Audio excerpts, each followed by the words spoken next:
Spartans! What is your profession?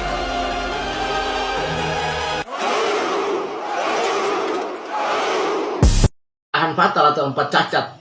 Yang kelima, kesalahan dalam penilaian satuan mata uang. Dalam pasal 8 Injil Barnabas menceritakan bahwa Philip menjawab Yesus, "Tuhan, 200 keping emas tidak cukup untuk membeli roti sekian banyak itu." Padahal satuan mata uang Palestina pada waktu itu adalah dinar dan logamnya adalah perak, bukan emas. 1 dinar pada waktu itu standar ukuran bayaran untuk upah seharian. Nah, jadi ini sudah berbeda kesalahan dalam penulisan mata uang. Sebuah buku yang benar-benar cacat, yang sangat tidak pantas sebagai seorang akademisi, sebagai seorang untuk menjadikan ini sebagai bukti. Yang keenam, kesalahan dalam perayaan tahun Yobel, pasal 82. Penulis Injil Barnabas menceritakan bahwa tahun Yobel diperingati setiap 100 tahun sekali. Padahal Yobel diperingati bangsa Yahudi setiap 50 tahun sekali. Nah, bayangkan 6 cacat hukum. Nah, jadi 6 cacat hukum di sini. Di dalam Injil Barnabas, ini menurut Injil Barnabas, Muhammad adalah Imam Mahdi. Menurut Ibnu Majah, nah di sini tidak ada Imam Mahdi kecuali Isa putra Maryam. Berarti kontradiksi, bukan? Nah, di sini sangat kontradiksi, teman-teman. Jadi inilah yang perlu kita pelajari. Polemikus-polemikus ini tidak mempunyai kompetisi dasar hermeneutika yang baik. Bagaimana mengamalkan penerapan teks-teks Alkitab berdasarkan prinsip-prinsip hermeneutika. Mereka sering mencocologikan hal-hal yang hoaks. Kalau kita tidak teliti hermeneutika untuk menjawab persoalan yang dihadapi oleh umat saat ini. Nah, ini yang sangat penting, teman-teman. Jadi itulah yang ingin saya sampaikan bagi kita tentang bagaimana para polemikus ini menggunakan cocok logi untuk mengambil satu teks dan kemudian menghubungkannya menjadi dan merasa bahwa teksnya tertulis begitu. Padahal mereka lupa ada Alkitab, kemudian itu ada pasal, ada ayat, baru ada konteks di situ.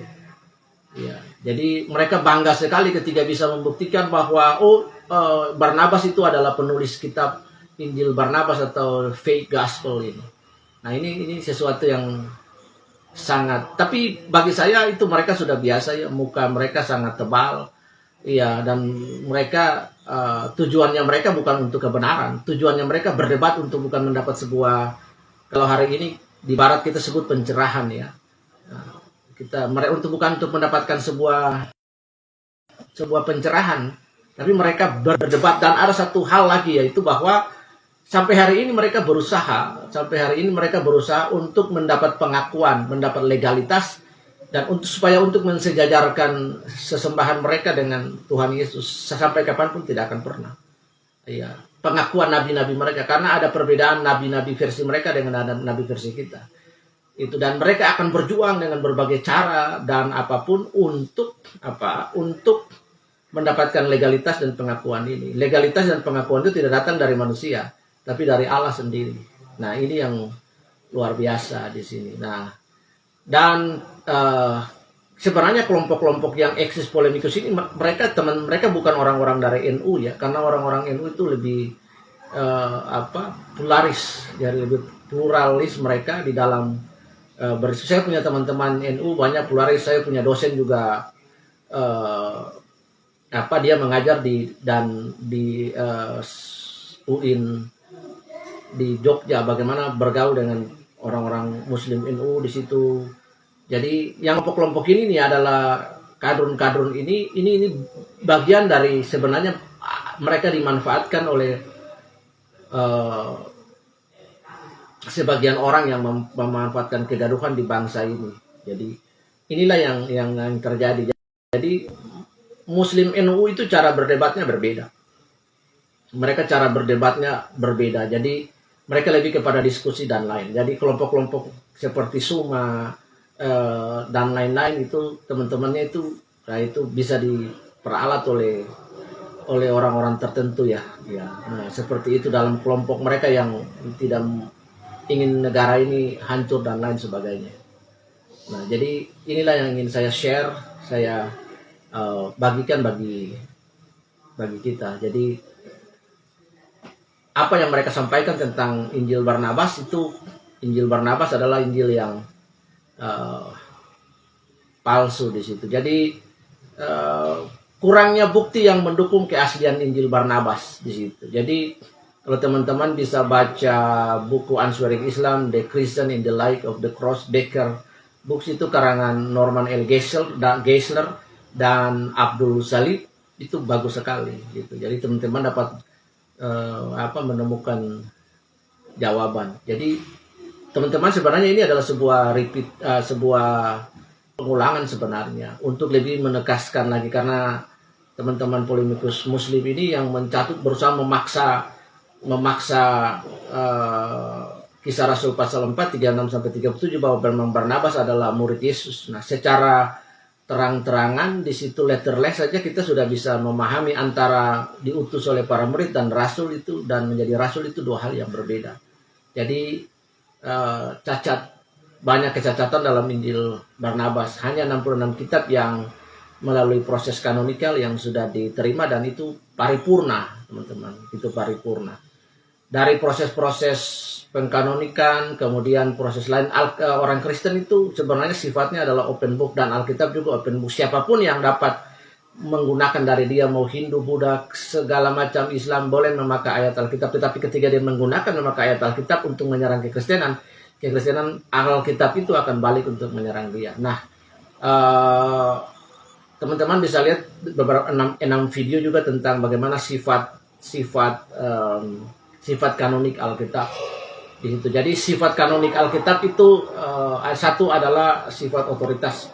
Sebenarnya catatan-catatan ini saya sudah tulis di Facebook saya, tapi sebentar teman-teman saya coba cari lagi. Jadi saya ingin bacakan secara singkat saja 6 sifat kanonik Alkitab. Jadi mau dibuat dengan cara apapun,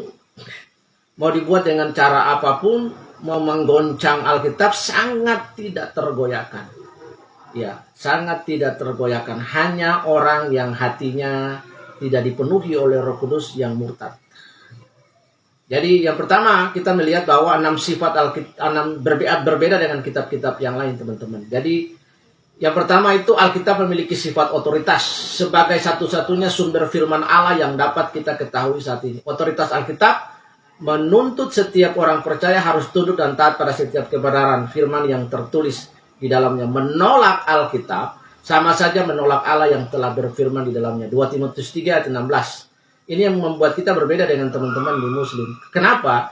Karena Roh Kudus yang adalah pribadi Allah dan juga pertiga dari una substantia tres personae atau Trinitas atau Tritunggal itu yang menulis kitab suci ini, mengilhamkan para penulis Alkitab dari para nabi untuk menulis kitab suci itu di bawah inspiring of the Holy Spirit dari kata nabah. Nah, kepada para nabi, jadi Allah berfirman memberikan inspirasi dalam rohnya kepada para nabi. Para nabi itu artinya nabah, nava, prophet, yang artinya juga the man that who is influencing by divine spirit. Nah, kepada mereka. Jadi ketika kita membaca Alkitab, maka Roh Kudus itu akan memberikan inspiring bagi kita untuk mengenal, to know about His willingness. Ya, ini yang penting karena yang menulis Roh Kudus, maka Roh Kudus juga yang akan menerjemahkan itu bagi kita. Kita melakukan proses hermeneutik ya, mendekati apa kemauannya Tuhan. Lewat proses itu Roh Kudus juga menolong kita. Jadi ingat, Alkitab itu memiliki sifat otoritas. Alkitab tidak bisa diganggu gugat. Jadi setiap orang Kristen punya dasar hidupnya, landasan hidup itu bersumber dari Alkitab. Bagaimana dia berpikir, dia membuat pilihan, dia membuat keputusan dan lain bersumber dari Alkitab. Banggalah dengan Alkitab kita, kawan.